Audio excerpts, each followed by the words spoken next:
안녕하세요 여러분. 오늘은 32번째 시간으로 중국의 전통적 국제질서였던 조공책봉체제의 붕괴에 대해서 같이 공부해 보도록 하겠습니다. 이 조공책봉체제는 오랫동안 중국에서 시작된 동양의 외교 관계로서 무려 2000년 동안이나 국제질서로 운영이 되고 있었죠. 그러나 서대 동점이라 해서 서양의 세력이 동양으로 파고들게 되고 동아시아에서는 일본의 급부상으로 이 중국 중심의 전통체제가 무너지게 됩니다. 원래 중국과 오랫동안 조공책봉 관계를 맺고 있었던 대표적인 두 나라를 꼽자면 바로 조선과 베트남이었습니다. 그러나 이 두 나라가 이제는 중국의 영향력에서 벗어나는 모습을 보이게 되는데요. 먼저 베트남부터 보겠습니다. 이 베트남 지역은 오래전부터 프랑스가 눈독을 들이고 있었습니다. 프랑스는 인도 차이나 연맹이라 해서 이 베트남 캄보디아 지역을 자신의 식민지로 삼으려고 계획 중이었는데요. 때마침 베트남의 응우엔 왕조가 프랑스 선교사들을 탄압하자 이를 구실로 베트남을 침략하게 된 겁니다. 힘이 없던 응우엔 왕조는 프랑스의 공격을 막아내지 못했고 결국 프랑스와 1차, 2차 사이공 조약을 체결하게 됩니다. 이를 통해서 베트남 남부의 코친 차이나 삼성을 프랑스에 빼앗기게 되었고 1883년에는 베트남 수도 하노이가 점령됨에 따라서 사실상 프랑스의 보호국이 되었습니다. 이에 청은 오랫동안 자신들의 조공국이던 베트남을 잃을까봐 베트남에 원군을 파병하게 됩니다. 자연스럽게 프랑스와 청은 베트남 지역에서 전쟁을 벌이게 되는데요. 이래 1884년에 있었던 청불전쟁이라고 합니다. 참고로 이 청불전쟁으로 청이 병력이 필요하자 조선에 주둔한 군사를 빼돌려 베트남으로 파병했기 때문에 조선에서는 이 기회를 틈타서 갑신정변이 발생하기도 했습니다. 청도 양무운동의 성과 때문인지 전쟁이 예전 아편 전쟁처럼 일방적으로 프랑스에 유리하거나 하지는 않았습니다. 하지만 점차 상황이 프랑스에게 유리하게 흐르자 결국 양국은 1885년 텐진 조약으로 이 전쟁을 마무리 짓게 됩니다. 여기에서 청은 패배를 인정하고 베트남에서 물러나게 되었습니다. 청 입장에서는 하나의 조공국을 상실하게 되는 뼈아픈 순간이었습니다.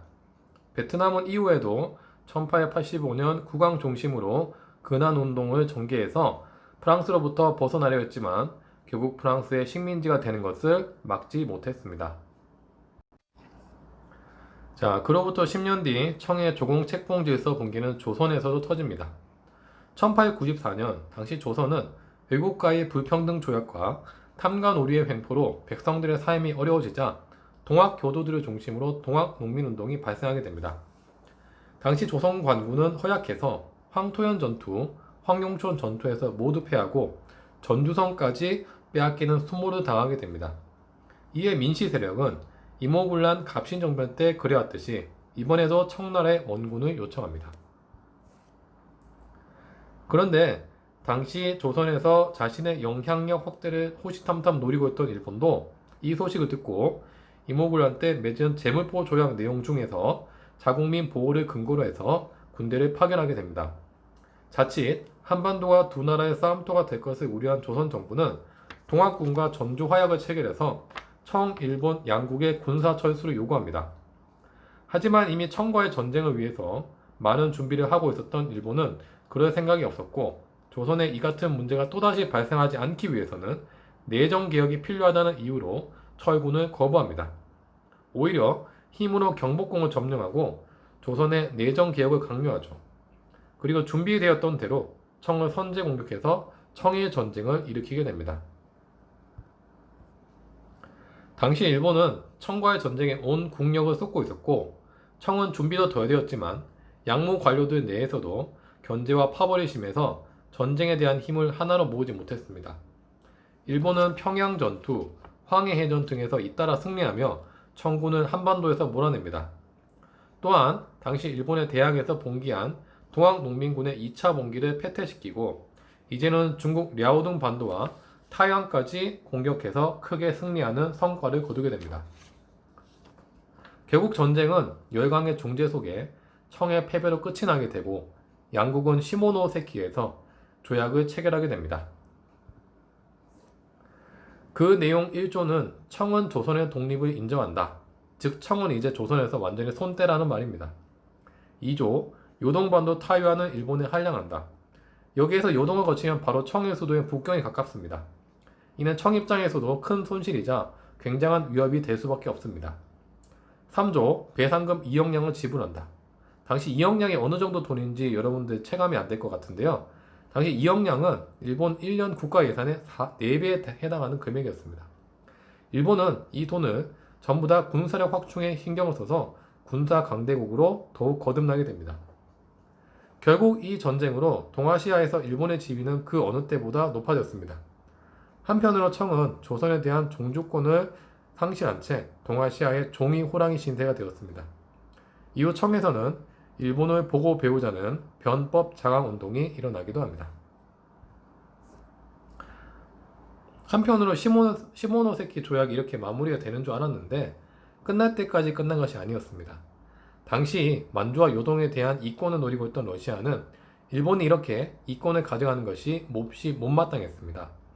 그래서 조약 체결 6일 만에 프랑스, 독일을 끌어들여 일본에게 배상금을 더 받는 대신 요동 반도를 중국에게 반환할 것을 요구합니다.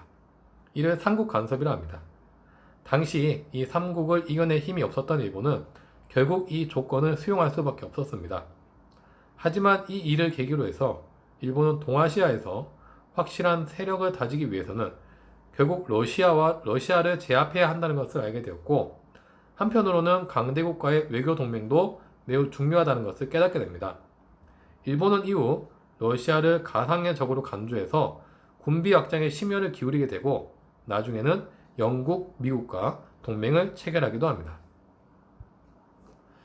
네, 이상으로 동아시아 32차시 조공 책봉 체제의 붕괴에 대해서 살펴봤는데요. 특히 여러분들 보면은 청나라가 그동안 이 조공국이었던 베트남과 조선을 상실하게 되는 그런 과정을 배우게 됐습니다.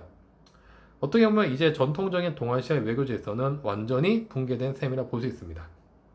오늘 공부했던 내용 중에서 청의 조공 책봉 체제가 무너지게 된 과정, 그 다음에 시모노세키 조약의 내용과 삼국 간섭에 대해서 꼭 잘 알아두기 바랍니다.